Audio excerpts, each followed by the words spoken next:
Donald Trump has abruptly ended the diplomatic streak he displayed on his 12-day tour of Asia by launching a tirade against violations, cheating or economic aggression in the region, just hours after heaping lavish praise on China. Speaking at the AsiaPacific Economic Cooperation Apec conference in Da Nang, Vietnam, on Friday, the U.S. president's words had the tone of a fierce reprimand. The speech was clearly, sometimes explicitly, focused on China and other countries he blamed for predatory economic policies, accusing them of having stripped jobs, factories and industries out of the United States. "We can no longer tolerate these chronic trade abuses and we will not tolerate them," he said, with audio speakers in the large hall crackling as Trump raised his voice at times. Despite years of broken promises, we were told that someday soon everybody would behave fairly and responsibly. People in America and throughout the Indo-Pacific region have awaited that day to come, but it never has, and that is why I am here today, he said.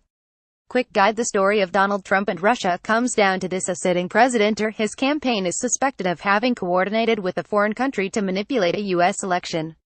The story could not be bigger, and the stakes for Trump and the country could not be higher.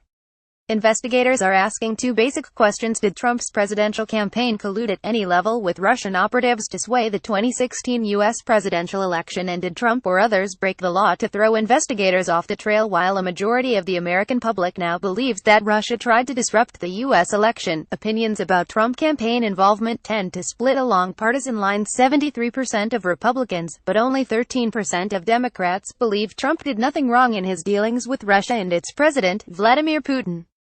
The affair has the potential to eject Trump from office. Experienced legal observers believe that prosecutors are investigating whether Trump committed an obstruction of justice. Both Richard Nixon and Bill Clinton, the only presidents to face impeachment proceedings in the last century, were accused of obstruction of justice. But Trump's fate is probably up to the voters. Even if strong evidence of wrongdoing by him or his cohort emerged, a Republican congressional majority would probably block any action to remove him from office. Such an action would be a historical rarity. Former foreign policy advisor George Papadopoulos pleaded guilty to perjury over his contacts with Russians linked to the Kremlin, and the president's former campaign manager Paul Manafort and another aide faced charges of money laundering. The investigations have an open timeline. Thank you for your feedback. Trump addressed a largely mute and visibly stunned audience that included ministers from countries he accused of not playing by the rules as the U.S. opened its economy with few conditions. But while we lowered market barriers, other countries didn't open their markets to us, he said. The U.S. leader then went off script to confront a man who was speaking audibly during the address and suggested he may be from a country that was cheating America. Funny, they must be from one of the beneficiaries, Trump said, laughing. What country do you come from, sir? He added rhetorically. Just a day before, Trump had trodden relatively lightly in Beijing, accusing China of taking advantage of the U.S. on trade but adding that he did not blame Beijing for having done so. In Vietnam, hours after leaving Beijing, he was far less restrained. The current trade imbalance is not acceptable, he said. The United States will no longer turn a blind eye to violations, cheating or economic aggression. Those days are over, he added. Previous U.S. administrations had not done anything about the trade deficit, he said, but I will. I am always going to put America first. China's President, Xi Jinping, at the APEC summit in Da Nang, Vietnam. Photograph: Anthony Wallace Polepa. In another dig at China, Trump hinted to other Asian nations that they were not beholden to Beijing or circling its orbit. Indo-Pacific countries represented a beautiful constellation of nations, each bright star, satellites to none, he said. The speech was markedly different from the reserved tone of the Chinese president, Xi Jinping, who spoke directly after Trump, although to much louder applause and cheers from the audience. Trump had spoken into one microphone, but organizers added 3 more to the podium before Xi took the stage. Xi did not directly respond to Trump's challenge on trade but sought to paint himself as a champion of economic openness, globalization and the fight against climate change, in contrast to the isolationist U.S. president. He said openness brings progress while self-seclusion leaves one behind. The road ahead will not be smooth, but we will not give up on our dream.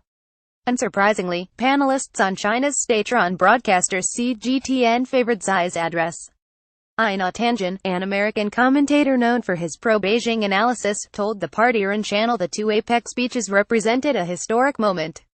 If you listen to the applause from the APEC ons, I think it is very clear that they are favoring the positive vision that Xi is laying out versus the very stark vision that Donald Trump was trying to sell, Tanjin said. Trump's desire to move away from regional free trade agreements, he prefers to make his own bilateral deals, has been in stark contrast to the words of other leaders at the APEC conference, which will continue on Saturday. Many delegates had also hoped that meetings in Da Nang would help resuscitate a moribund Trans-Pacific partnership. The multinational deal, promoted by Barack Obama as a way to avoid Chinese dominance in Asia, was aimed to eliminate tariffs and trade barriers across a large bloc of nations. But in one of his first acts of office, Trump withdrew from the act. The annual APEC forum is based on opening markets away from the type of protectionism espoused by the U.S. leader. In contrast to Trump, who said the U.S. would no longer enter into large agreements that tie our hands, she told APEC to support the multilateral trading regime. On Friday evening, Trump shook hands and exchanged some words with the Russian President Vladimir Putin as they greeted each other during a photo-op before an APEC summit gala dinner. The two leaders had been expected to hold a formal meeting on the sidelines of the summit, but as Trump was about to land in Vietnam, the White House announced no meeting would take place, blaming scheduling conflicts. The U.S. president is scheduled to visit to the Vietnamese capital Hanoi on Saturday, before flying to the Philippines for the last leg of his Asian tour.